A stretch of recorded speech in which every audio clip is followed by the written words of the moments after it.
Joy, thank you so much for being here. I enjoyed reading your book about minerals. I know quite a bit about vitamins, and I think we probably all could name several vitamins, maybe ones that we take ourselves. But minerals, the only ones I could think of were calcium and iron before I started looking through your book. Was part of it to educate the masses about why minerals are so important that you wrote the book? Exactly, yes. The purpose was to educate and separate minerals from vitamins because they're different and many people confuse the two.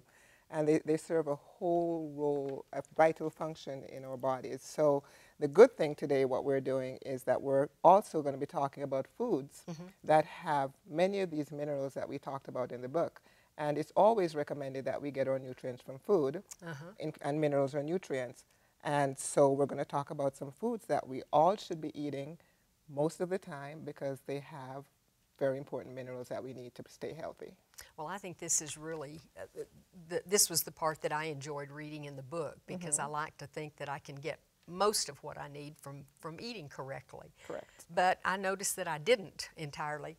Let's start with coconut water, coconut products. But you said there's something very important for us to keep in mind about coconut milk, coconut water. That's correct. So coconut milk comes from This part. So if you open that, there's a white meaty part in it that people, process, and it turns into milk. That's different than the water in the younger coconuts, where the meat has not really formed. So that's coconut water, and it's being sold now a lot in grocery stores, especially health food stores, because it has so many good nutrients like potassium and calcium, and it's low calorie. It's a really good drink, and many people use it for electrolytes. Athletes use it as because our body is depleted. Exactly, exactly. And when you work out a lot, it's a good way to put the electrolytes back. So coconut water is great for that. And because of the potassium content, it's good for people with high blood pressure because it balances out the potassium and sodium. There's something besides a banana exactly, that exactly. important potassium. Exactly. And then what about brown rice and not white rice? Because brown rice is not processed. It's generally not processed. White rice is processed. In white rice, the good stuff's all taken away. Exactly. But in white rice, they sometimes put the good stuff back, but obviously it's not in the natural form. So brown rice is really good. It has a lot of protein. It has lots of fiber, and it is really good for health. And in terms of minerals, it has calcium as well. And so that's one way you can get some of your nutrients that you need. That's good to minerals. know. And black beans? Black beans. Quinoa is probably falls into that category as well. This is legumes. Black beans are legumes, and they're really good for protein as well. And it has tons of magnesium. It has calcium. It also has some sodium, and it's really easy to prepare. And it's very low in fat. And it's low in fat, exactly. The thing we have to watch about black beans, though, is that there is some evidence out there that it may prevent you from absorbing some nutrients. But the way you get around it is to soak it in water, and then that removes that inability so that you can enjoy your nutrients. Oh, okay. Yes. Yeah. So that's why they soak it sometimes to make sure that it gets... Yeah, that's how my mother always exactly. made it. Exactly. And then garlic. I always think of garlic as just being a minute amount that we chop up or grate to put in our food. You wouldn't think it would have so much good in it. It is really good for a number of things. It's good for coughs. It has antibacterial elements in it that will help you break up mucus. It has sulfur in it where it helps your body with glutathione, which is an antioxidant that we need. And the taste, I know, can be repulsive for some people, or the smell. And I love to smell it when it's cooking. The smell for some people is a problem. But if we can get past that and use it as a way to season our food and make it taste better, it's good for people to realize that the benefits far outweigh the smell that some people might be annoyed offended about. by. Exactly. Well, and then, of course, you have a sweet potato. Some people call them yams. Yes. What about like the white potato? Are all potatoes the same? Yeah, there are many varieties of potatoes, and depending on the color of the potato determines what the nutrients might be. Yes. So they are different. So they're different. But as a general rule, potato has magnesium, manganese, potassium, good minerals and vitamins that you need to stay healthy. And I might just inject this question because I just thought of it. When you have these tests done, if you go to a doctor and you say, oh, I'm just not feeling well, I'm real lethargic, I don't have enough energy, blah, blah, blah, you're not coming with a specific, I broke my arm. But how do we get these tests done? Do you have to specifically ask for a test for manganese, one for iron? No.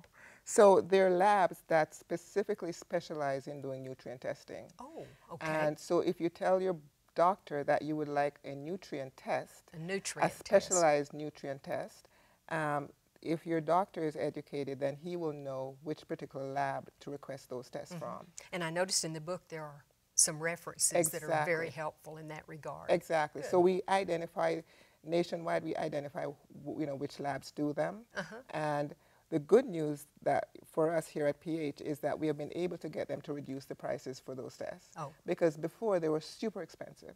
And are they covered by insurance? And they are covered by insurance. They are? Yes. So you may pay a deductible or a copay where appropriate. Sure. But they're covered by insurance. So it may not end up costing you out of pocket perhaps like $125 or $150. And do you need to have those nutrient tested once a year? At least once a year. I do mine about twice a year. But at a minimum once a year, because you can't, I shouldn't say you can't, you shouldn't take vitamins or minerals or any type of supplement unless you know whether or not you need them. Right. And it's no different than medications. Too much can be damaging and too little can be damaging. And does it also indicate if we're taking a medication, a prescribed medicine, versus how we're eating? Is that taken into consideration? There are some medications that will react with supplements. So you need to identify for your doctor what supplements you're taking or what vitamins or minerals you're taking so that they can properly prescribe medications if you do need that. And we used to not need to. Anything that was over the counter, we didn't have to put down on the form. Right. But it's very important, isn't it? It is critical because the medication may interact with the supplement and create an issue. Well, to me, we're going from maybe, the importance of the water, I'm anxious to try that, but we're going to the chocolate. Oh my goodness. That just sounds like, it shouldn't, like an oxymoron, but it is dark chocolate. It is dark chocolate, and dark chocolate contains a whole bunch of minerals, including magnesium, which we need to stay healthy and sane. Okay. And then, and again, everything we eat or take is in proportion or in moderation. Yes. So that's important too. Yes. We can't go eat that whole candy bar every day. Exactly. It's the same thing with water. You can't drink too much. You shouldn't drink too much water. It dilutes your electrolytes and it could create an issue. So you can have too much of a good thing. Well, yeah. So everything in moderation. It's about balance. Balance. And last but not least is one of my favorites is the avocado. It's good for us. It's good, and it has a bunch of good fats that we need to have our heart stay healthy and strong. And sometimes we do lump fats into one category, and we know we need certain fats to live. But they're good fats and they're bad fats. So avocado has good fats. Good fats in it. So, and there are some others that we didn't bring to show, but in fact, it said your information said there are 14 critical minerals. I think that's interesting.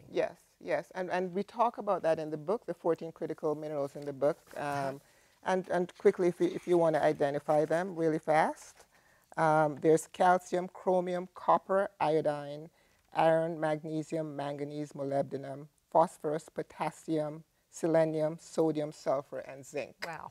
Yes, and zinc is so good for us because it helps our sense of smell and taste. Oh, and there's a really, so it enhances. It enhances, it enhances our ability to smell and taste our food. And there's a really, really good test for zinc to figure out if you're zinc deficient. If you take some zinc liquid that you can get at your regular pharmaceutical store or pharmacy, and swish it around in your mouth, if you get a metallic taste, then you're okay. You have enough zinc. You do want it. You want it. You want to taste the metallic taste. However, you don't swallow it though. No, just swish it around in your mouth. Swish it around like a mouthwash. But if you don't taste it, if it's like water, then you're probably deficient. So that's one quick way to test whether or not you're zinc, because zinc is so critical, especially as we age, to heal wounds, and it helps our immune system. And what about as we age again, there's always that chance of the fall. Many times they say, you know, elderly people fall, and that's sort of a decline in their well-being, of course.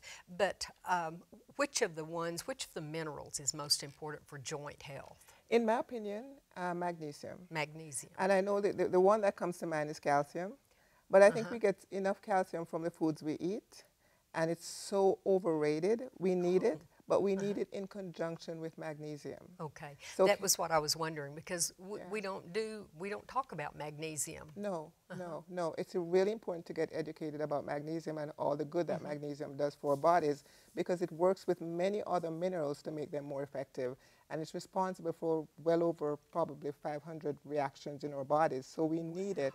Affects our brain, it affects our bones or joints, it affects that. So it's one of those critical minerals that we need to be aware of. And I think that's what I'd like to congratulate you and your colleagues on, is writing a book that brings out how important things are in our body. Education is the first reference that we need in terms of what would work for me, what would work for our children, or whatever. I really enjoyed reading it, and I hope others will find it the same way. Thank you very much, Joy. And thank you so much for having me.